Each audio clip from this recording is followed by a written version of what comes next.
Hello. I've been on vacation with my family. At least I've been trying to be on vacation with my family. But in that time where I was trying to just step back from the world, a pope died, a judge was arrested, and a 4-year-old girl, many others I am sure, but a 4-year-old girl that we know of, had to represent herself in court. A 4-year-old girl who doesn't speak English had to represent herself in an English court. Okay. And more happened, yes, of course. But God forbid a girl tried to go into the void for a little bit to reset because, whoa. So, that's why I haven't been on here for a few days. I was trying to take a break. So here we go. We're going to talk about this Pope dying thing because, oh my God, the second I saw that come across my phone, I go, this is huge. This is huge, and I'm going to tell you why. So all of this information here is taken from these 3 volumes of this Conversations with Nostradamus by Dolores Cannon. If you haven't read these books and you're into this kind of stuff, oh my God, get these books because Nostradamus is one of the greatest prophets of all time, and still to this day, there are so many of his quatrains, which are like these little poems that are like little puzzles that people cannot interpret, but he gave Dolores Cannon through hypnosis all of the answers to all of his quatrains. Now, let me explain this. I'm going to reference these things for you, so if you want to look them up in the books, you can. I'm going to tell you what volumes and all of that because I'm coming with receipts. I have all these notes. I literally pulled every mention of the Pope, the papacy, the Vatican, etc., and I went through all the notes, and then I just narrowed it down so we wouldn't be talking at you for 62 years. So when I reference a quatrain, it's going to be like century 1, quatrain 4, but I'll say century 1, 4. So that means century 1, quatrain 4. So he developed these quatrains in these groups where he did about 100 or so. They're not all 100 quatrains per group. So when we say century, I'm not referring to an actual century. I'm not referring to the first century. I'm referring to how he organized these quatrains. So that's just for looking this up in this book. Okay. Some of these I have page numbers and some of them I don't. Okay. So if I say century 1, 4, that means it's in the first group of his quatrains, and it's going to be quatrain 4 in that group of roughly 100. Okay, here we go. So this is where we are in the prophetic timeline. This is huge, you guys. Okay, according to Nostradamus, there are 3 final popes before the Catholic Church undergoes a collapse or transformation. The good pope, widely interpreted as Pope John Paul II, sometimes Pope Francis, the one who just passed away, promoted world peace. There's a transitional pope, interpreted as Pope Benedict XVI, whose short reign and resignation weakened the church's position. And then there's the final pope, which is likely Pope Francis or someone shortly after him. Okay, these things are still unfolding, so that's why we're not sure. He's described as emotionally wounded, spiritually compromised, acting perhaps unknowingly as a tool of the antichrist. This pope's era includes the betrayal and the fall of the church. So this could be Pope Francis, or it could be Pope Francis was the last actual pope, which feels more correct to me intuitively, not being a Catholic, but being a spiritual being who reads energy and understands the energy of people, right? Because I read their energy. I don't pay attention to what they say. I read their energy, right? So you get a much more real picture of who they are. So it feels like Pope Francis could very potentially be the last real pope, and there would be what we're calling the anti-pope after him, which gets installed by the Antichrist unknowingly, because the Antichrist is still hiding in the woodwork, but we're going to get to that in a second. So volume 1, page 196, century 1, 4. In the world, there will be made a king who will have little peace and a short life. At this time, the ship of the papacy will be lost, governed to his greatest detriment. So here's what Nostradamus said that it meant, okay? Refers to the transitional pope after the good one and before the final one. So his short papacy, which is the Benedict one, and poor political decisions weaken the Vatican and allow the Antichrist influence to take root. So that's where the Antichrist influence apparently could have taken root, okay? So that's regarding Pope Benedict. He's the pope who quit after a little while. Okay, lots of things to say about that, but let's focus. Then, still in volume 1, pages starting on page 213, this is century 1-9. From the Orient will come the Punic heart to trouble Hadri and the heirs of Romulus, accompanied by a fleet from Libya. Oh my God, the temples of Malta and nearby islands shall be deserted. So Nostradamus is referring to, this is what Nostradamus is saying, referring to the Antichrist expanding influence over the Mediterranean.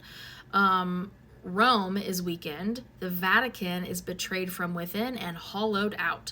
Religious temples and centers like Malta and others will be deserted physically or spiritually, or both. The Antichrist operates not only through political channels, but through corrupted spiritual leadership. Okay? So it's symbolic of widespread abandonment of faith and trust in the Catholic institution. The rise of the Antichrist is not through just war, not through brute force, but through infiltration and influence within the church, particularly via the final pope, which I believe is the pope that is about ready to be elected. I guess that's the right term, right? To the papacy. Okay. On page 215, we have century 899.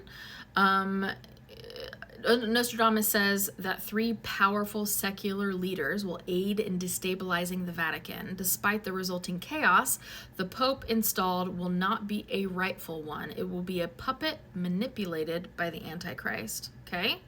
So, a false pope, likely the final pope. Okay, who becomes the church's figurehead but lacks divine or moral legitimacy. On page 222, that's cute, century 592, Nostradamus says that this marks a countdown. A pope will reign for 17 years, which has happened. Then 5 popes will come in close succession, which has also happened. The last of these will be the final pope, described as physically deformed like a clubfoot or a hunchback or something like that, swarthy with piercing blue eyes, scarred by trauma, childhood trauma, and the Nazi sympathies of his parents. He's emotionally damaged and will be used by the Antichrist. So the 17-year pope is Pope Pius the 11th, from 1922 to 1939. The 5 after him are Pius the 12th. We have John the 23rd, Paul the 6th, Paul the 1st, John Paul the 2nd. The one of the lower degree is then the Benedict or the Francis, depending on how the line is interpreted. But based on this and Dolores' notes, Francis, Pope Francis, our bro that just passed away, fits many of the descriptors of the final pope. Humble origins, outsider status, unconventional papal style. Okay? All right. Volume 2 now. So we did volume 1. Now we're going to do volume 2. This is on page 54 of volume 2. This is quatrain, century 297. The session describes a worldly political leader who aligns with a supreme spiritual authority, implied to be the King of Kings, possibly a Christ-like figure. The Pope, however, does not lead the spiritual renewal. Rather, he is under the influence or control of the alliance, of the political alliance. Nostradamus warns that this political religious union is deceptive in nature. The Pope becomes a figurehead manipulated by greater unseen powers. Okay? Dolores Cannon explores this quatrain. No, I don't need to read that. I'm trying to make it as short as possible without taking out too much. The King of Kings phrasing hints at a false Messiah archetype, someone who pretends to be aligned with divine truth, but is actually a world manipulator.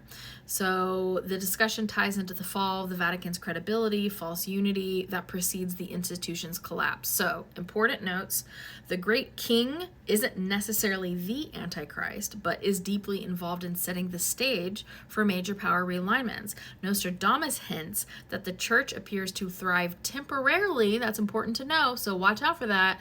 The church will appear to thrive temporarily under this false figure's influence right before the eventual fall. Okay, so now we're going to go to volume 3. I'm actually going to make a second video on this because this is where it gets really freaking juicy, and this is where you start to see, holy crap, some of these things are happening, and I can see some of these things how they're in play right now, so stand by. Hello. Okay, part 2. This is all the volume 3 stuff about the Pope, the fall of the Catholic Church, the rise of the Antichrist, and the fall of religion as we know it, which is the rise of knowledge and truth and spirituality. Okay, so if you haven't watched the first part, Go watch that. It's the lead up. All right, ready? So volume 3 now of these books, volume 3. Remember, I searched all these terms in my Kindle to find all the right ones for you guys. So this is going to be, I don't have a page number for this. Shoot. This is going to be quatrain. This is century 9-62. Okay, so the 9th century, the 62th. I need to go back on vacation, guys. I need to be able to take a vacation. The 62nd quatrain. Okay, so this quatrain refers to the last pope and the dissolution of the Catholic Church, okay? There's this term, Sharamon Agora, symbolically points to the Pope's origin. The drugs represent how, because they're talking about opium and stuff, I didn't read the actual quatrain. The drugs represent how the church has dulled the minds of followers over centuries, suppressing knowledge and independence. Rogon is just an anagram. They say the Rogon will be released on October the 3rd. So Rogon is an anagram. This is what Nostradamus told Dolores Cannon. Rogon is an anagram for the College of Cardinals, who will be disbanded permanently on October 3rd. We don't know what year it is, but October 3rd apparently is the date, in which he very rarely gives dates, so it's a really big deal when he gives the dates. But so look for that. College of Cardinals being permanently disbanded. This is from the earlier quatrains. Remember, we were alluding to the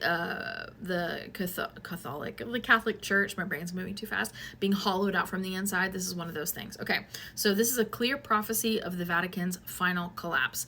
The church's centuries-long control, like a drug, is unsustainable. When the hierarchy is dismantled, knowledge and awareness reawaken. So this will be whoever the final pope is, the anti-pope, the last pope, whoever that guy is, okay? That's a future event. We are leading ourselves into it. Then we're going to talk about this quatrain is century 10-56. Nostradamus says that the church will attempt a peaceful cooperation with the antichrist, unaware of the danger. They're going to bow too low, which indicates submission. The antichrist strikes at the church anyway, symbolized by the blood, which is in the quatrain that I did not read. Much of the damage will be done in secret, okay? So this is warning that appeasing to evil is going to lead to downfall. The Vatican's desire, and not evil, because I don't like that term, because it's just vibration, right? So appeasing to significantly lower vibrational energies is going to lower your vibrational energy. It's going to lead to a downfall, right, of your friggin' frequency. The Vatican's desire for diplomacy or unity with world powers backfires. So there's this image of a dead yet breathing realm that speaks to spiritual lifelessness under external control. So this is the future pope during the Antichrist rise, okay? And I'm going to tell you things to watch out for so you know when this stuff's like actually happening in real time. That's right here at the end. Okay. Then we're going to talk about the quatrain is century 8-36, okay? This reflects the spiritual awakening of the new age. Ancient wisdom carried by both Eastern and Western mystics rises again to counter the dogma of institutional religion. I'm going to go ahead and read the quatrain. The quatrain is, God the heavens, all the divine words in the waves, carried by 7 red-shaven heads to Byzantium, against the anointed 300 from why did I agree to read this? The 300 from Trebizond will make 2 laws: first honor, then trust. So the 300 are symbolic of the dominant religions resisting new spiritual truths. First comes the horror, which is the fall, then trust, which is the rebirth. Okay, so this signifies the shift from religious tyranny to spiritual freedom.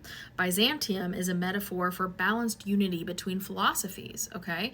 Because there's a little bit of truth in every religion, right? And you can find parts of every religion inside of spirituality. So it's all about balanced unity. The first law, which is control, fails. The second, trust and freedom, succeeds. This marks a turning point after the fall of religious institutions like the Vatican. And this is an ongoing thing that's happening right now. Okay. Then we've got one more quatrain, and I'm going to tell you what to look for. So this is quatrain century 10-27. Through the 5th and a great Hercules, they will come to open the temple with the hand of war. One Clement, Julius, and Ascans, I don't know if I'm saying that right, put back. The sword, the key, the eagle never once felt so great a dislike. So this is what that means. They were hard to interpret on purpose because Nostradamus, if you read the books, you'll find out Nostradamus would have literally been murdered, unalived so hard, so fast, if they knew what he was trying to warn about. Okay, so this quatrain details the Antichrist's violent takeover of the Vatican.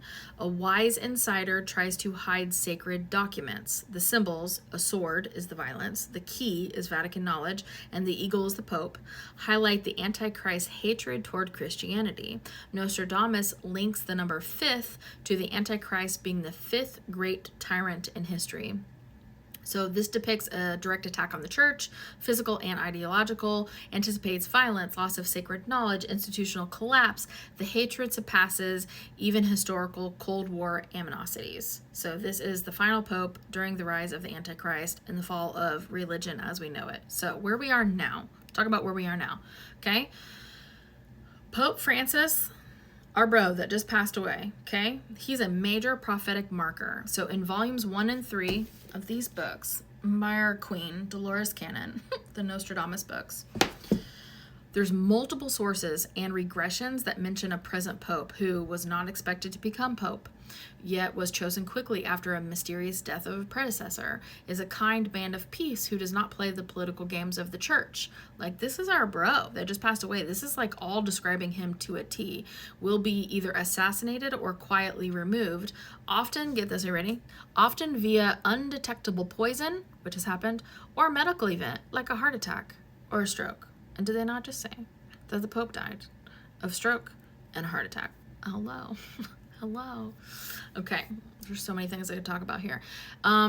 It's described as too good to be controlled, which is correct, prompting a covert plot to remove him, which happened, dies while either traveling in public, and his death is either missed at first or concealed. Okay, remember I'm giving you all the information, not just the stuff that backs up my point. So these traits align uncannily with Pope Francis, who just passed away. He's an unexpected selection. Gentle, reform-minded, often at odds with traditional Vatican power. I mean, he shook shit up, you guys. Death near a highly symbolic date. Easter Monday, hello, advanced age, prior health issues, right? Allowing plausible deniability for an unexplained death. And the prophecy also said that the parade would continue on as if nothing happened. Hello, Easter stuff. Potentially symbolic of institutional denial or smooth transitions, masking a deeper rupture. So, conclusion. Francis's death appears to fulfill the prophetic role of the good pope, who must be removed to install a more compliant figure, aligning with the start of the Vatican's final unraveling. So what comes next? Okay. The rise of the last pope / anti-pope, same person. A new pope will be elected quickly, but he will be a puppet for hidden forces. In some visions of Nostradamus's, this pope is influenced or even installed by the Antichrist, possibly unwittingly. I don't think he actually knows what's going on. The pope may appear unifying or reformative, but he will accelerate the church's internal collapse. He's also described as the tool of the Antichrist in several sessions. Number 2, the disillusion of the College of Cardinals. Remember, we talked about this, seen in volume 3, the Rogon, anagram for cardinals. It's Rougon, anagram for cardinals, will be disbanded, well, anagram because it was in the Old French, not in the English. It will be disbanded permanently, possibly on October 3rd. This marks the formal end of the hierarchical, I shouldn't be on vacation still, Catholicism. The church begins to split irreparably into factions with no consistent doctrine. So there's no going back after this, right? Lots of scrambling, but no going back. Loss of sacred authority. The sacred seat, the Vatican, is moved or symbolically abandoned. The Pope becomes irrelevant, even mocked. The church no longer holds global sway. It becomes spiritual corpse. So warnings and scandals, we've already had those. That's already happened. Multiple papal deaths, we've already had that. John Paul I, Benedict's resignation, Francis's recent passing. Rise of the Antichrist potentially already in play. Unseen influence over global systems. The Vatican fragmentation. Starting, watch the Pope's next actions. Okay. So who is chosen as the next Pope? This is what you need to watch for next. Holy crap, I need to make a third. I haven't had to make a third in so long. The third will be short, I promise. This is what to watch for next. Hello, part 3. Holy Jeebus. I haven't done a part 3 in freaking forever. Here we go. So, in the previous 2 videos, I talked about all of the Nostradamus from Dolores Cannon, all of the things that mention the Pope and all of the main highlights about what it means about Pope Francis's death on Easter Monday, and all the things about Pope Francis and the fall of the Catholic Church, which is going to be the fall of religion, the rise of potentially the antichrist, which is dismantling the old world and letting us go into the new world. Okay, so what to watch for now? This is how you can look to say, hey, I'm going to use my brain.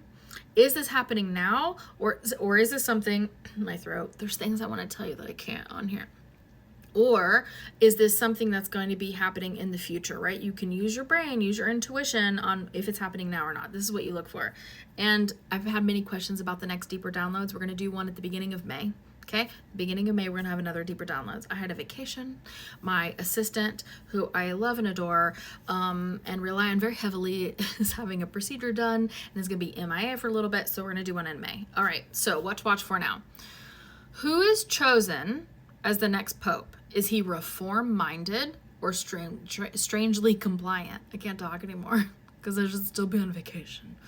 Is he reform-minded or is he strangely compliant? Is the conclave fast-tracked or secretive, right? Watch for those things and see what matches. If he's strangely compliant, that could be the anti-pope. If he's fast-tracked and it's secretive, that could be the anti-pope, right? But look for all these. If it's just one of them, it's likely not it. Look for like multiple of these things. Do we see language about unification or global religion? Because Nostradamus warns of false peace movements guided by spiritual puppets. Okay, just another thing to add to look for. Are hidden church truths being revealed? Watch for sudden leaks, document dumps, or ancient discoveries. Let me tell you, that library that's under the Vatican, I've tried many times to astral project there. It feels bad. I don't even want to go in.